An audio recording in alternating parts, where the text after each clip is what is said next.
అదే విధంగా వరుడు కోసము నువ్వు ఈ భూమి మీద ఈ పనులన్నీ చేయాలి. హల్లెలూయా, హల్లెలూయా.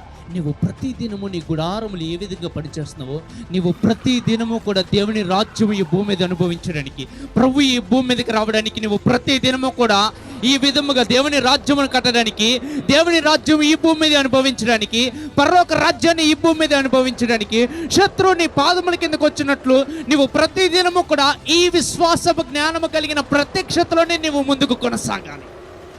హల్లెలూయా. ఎందుకు కొనసాగాలంటే ఈ ప్రత్యక్షత మిమ్మల్ని అన్ని విషయములు యందు విడిపిస్తుంది. హల్లెలూయా, హల్లెలూయా, హల్లెలూయా, హల్లెలూయా, హల్లెలూయా. ఈ సంఘము యొక్క పాదముల కిందకి రావాలి ఎవరు? శత్రువు. ఈ శత్రువు ఏ విధంగా వస్తాడంటే మనుషుని యొక్క జీవితంలోనికి మరణము ద్వారా వస్తాడు, శాపము ద్వారా వస్తాడు, పాపము ద్వారా వస్తాడు, వ్యాధుల ద్వారా వస్తాడు, లేమి ద్వారా వస్తాడు, కష్టాలు, నష్టాలు, బాధలు, అప్పులు, ఇబ్బందులు, రెక్కాడ తెగని డొక్కాని స్థితి ద్వారా వస్తాడు.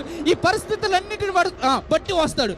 అయితే ఈ పరిస్థితులన్నీ కూడా ఒక దినం మనకి ఎవరు పాదముల కిందకి రావాలంటే సంఘము పాదముల కింద. హల్లెలూయా. సంఘముకు శిరస్సు ఎవరు? యేసయ్య. శరీరం ఎవరు? ఇప్పుడు మనము. ఈ శరీరము పాదముల కిందకి ఎవరు రావాలి? ఈ శత్రువు రావాలి. హల్లెలూయా. ఆయన శిరస్సు గుండి మన ద్వారా తొక్కించాలని చూస్తున్నాడు శత్రువుని.